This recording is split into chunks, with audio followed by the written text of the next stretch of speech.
have been in my masculine for way too long unintentionally. And I know it's not just me, a lot of women are struggling to connect with their feminine side to truly allow themselves to surrender into their being. This is why I wanted to create this series, a way for me to develop a better relationship with my feminine. Hi everyone, I am Permita. If you're new here, I'm all about understanding and learning the depths of our being, and I'm here to share it all with you. Make sure to subscribe so that you can learn a lot more along with me. Joy Maa Durga. She is the epitome of the divine feminine, pure Shakti. I want to kick off this series by embodying her qualities of her ability to balance power, strength, and grace effortlessly. She has all these weapons on her that symbolizes getting rid of ignorance and negativity, mostly inflicted by self, and be liberated from any form of fear. She is a divine mother, and I'm so honored to connect to my divine feminine during her season. When I was in Bali, I came across a Balinese healer. She's this fifth generation priestess, and she's been doing this work for a very, very long time. I went in actually feeling incredibly anxious. I don't know why, I just didn't know what I signed myself up for. And the things that she said turned out to be one of the biggest key takeaways that I had from my trip in Bali. I thought for the longest time I was connected to my feminine, or at least I was a lot better connecting to my feminine, until she pointed it out that actually, I'm not as connected. She emphasized how my feminine energy was blocked and I was too much in my head. As I reflected more on what was really going on, how much I would let my mind take over almost everything all the time. I don't think I ever allowed my feminine energy to truly breathe and exist and just be. My mind has always been like, okay, whoop, on to the next, on to the next, on to the next. But all my inner feminine wanted to do was just exist and just be and just observe and just take it all in and allow myself to flow in the present moment. And I feel it's not only me, a lot of women are going through the same thing, where they're constantly in their masculine energy, or they're constantly in the doing state, but not allowing their divine goddesses to just come and take over and let her do the job. This is where this series is inspired, because I genuinely wanted to take proper measures for 5 weeks to see if I see any significant differences, if I feel like I am a lot more connected to my inner feminine. We all have masculine and feminine energies inside of us. Sometimes the masculine is more dominant depending on the activities that you're doing, and sometimes the feminine is more dominant. Sometimes they're balanced. In my case, I guess my masculine is a lot more dominant than my feminine. And what do I exactly mean by the masculine and feminine? For me, I look at it as masculine is the stage, is the firm, stable stage for the divine feminine to just dance without any boundaries, without any restrictions, to allow herself to express however she wants to. And the stage is the masculine, who is holding her, who is giving her the space to allow her to be free. And most times, we want our inner masculine to hold that stage for the feminine without any judgment, without any restrictions, without putting any boundaries, and allowing her to truly express herself the way she wants to. Going into this, I really wanted to pause and reflect the top times I really felt connected to my feminine. One, which is not a surprise to me, is when I am in natural water bodies like oceans, seas, rivers, waterfalls, any kind of natural water body. I feel like a different person. There's so much that I release with the water, and there's so much that I gain from the water.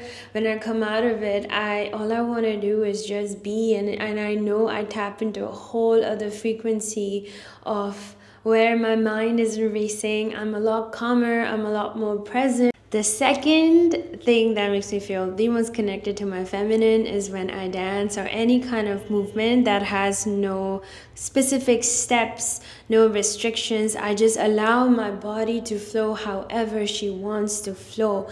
And it's just so empowering, it's so freeing for the body to move however she wants to. And you know, when you're really in it, you actually feel the energy move through your body, and you feel so much energy in your womb.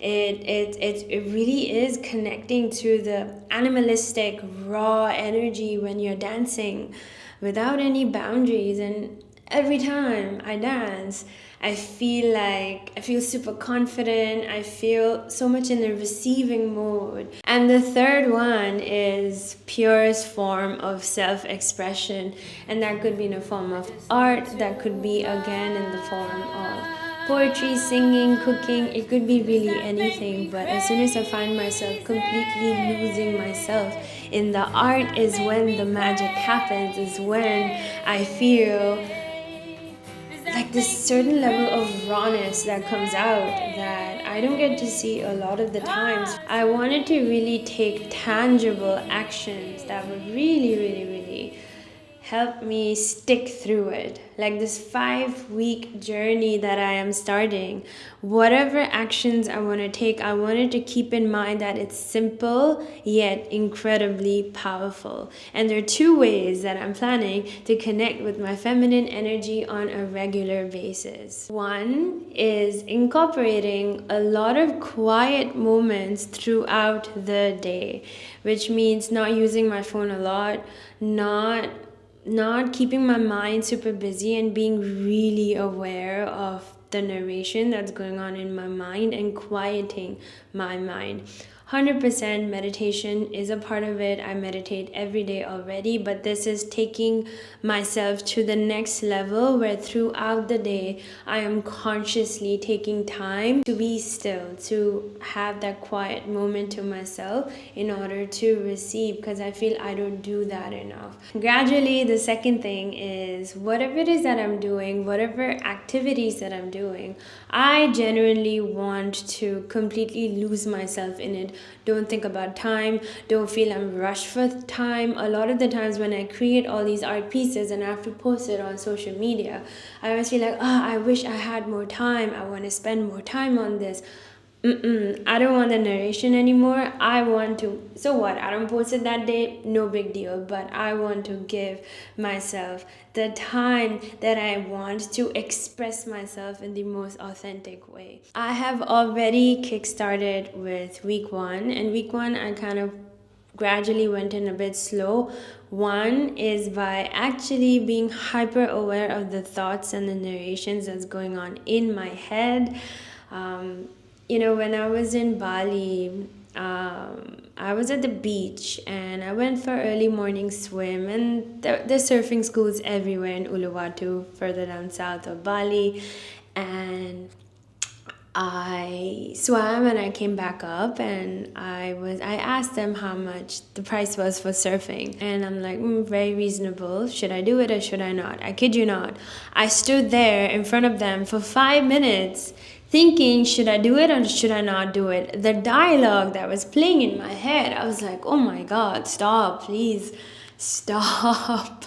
It's too much. Like, it'll stress anybody out if they actually physically were present to listen to the dialogue that's going on in my head. That's when I realized, oh my God, how much does my mind speak? It just doesn't shut up. And I want consciously to take that measure, to be aware of the dialogue that keeps going on. And this dialogue was very rooted also in fear. I was actually supposed to check out and I only had 2 hours.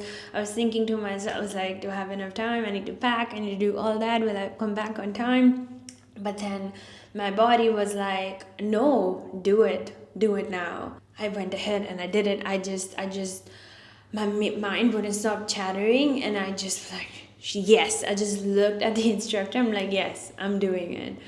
And yeah, it was so beautiful. I loved it. I loved every moment.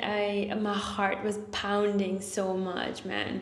The waves make you nervous. Like you don't want to mess with Mother Nature. I knew that before, but ooh, coming face to face with the waves, and it is incredibly humbling. Oh, I loved it. I loved every single minute of it. It really highlighted how sick my mind can get, despite meditation, despite, putting in all my efforts and understanding my mind, my body, and my spirit. We tend to turn a blind eye on the dialogue that our minds are really playing. It's almost like this constant chatter, and I want to be and switch over more to a perspective of an observer all the time of the dialogue that's playing in my head, and any kind of dialogue that's rooted in fear, because those are the times when I don't take the step that my inner feminine always wants to take the step. Yeah, so I really spent this whole week being really hyper aware of the thoughts and the stories that goes on in my head. So I'm training myself to be hyper aware of the thought processes and truly being from a state of an observer. Now, kicking in into week 2, 3, 4, 5, I am going to go all out. As I mentioned, I'm going to do the two things. One is really take a lot of still time throughout the day. And second, not putting any time restrictions for any creativity, any creative projects that I will be working on, and allowing myself to just completely surrender and let loose and don't feel pressured for any time. Along with the two things that I already said that I'm doing, I'm also having regular meditation, daily meditations that I already do, and incorporating workout, dancing, yoga movements, all of that along with my flow. And that really is, to me, being disciplined in that is really my masculine holding the stage. Because again, we need to really have a balance of both masculine and feminine, and for the feminine to exist, we do need some form of structure, some kind of base for her to be wild. And for me, my base is having the daily practice of meditating and working out. First thing in the morning, get it out of the way and start my day through completely in the creative state. Join me along for this journey as I'm connecting to my feminine, and also as a reflection of you to connect to yours. If some way or the other you feel your feminine isn't in its optimum operation, I'm going to be documenting whatever it is that I can throughout the next 2 weeks, and I will come back to you with an update on things that I've uncovered, things that I've discovered about myself through this process. Yeah, if you like what you saw, make sure you like and subscribe and share any of your journeys or what helped you unlock your divine feminine. Again, we all have our own unique signatures of a feminine, and I hope this video helped you in some form.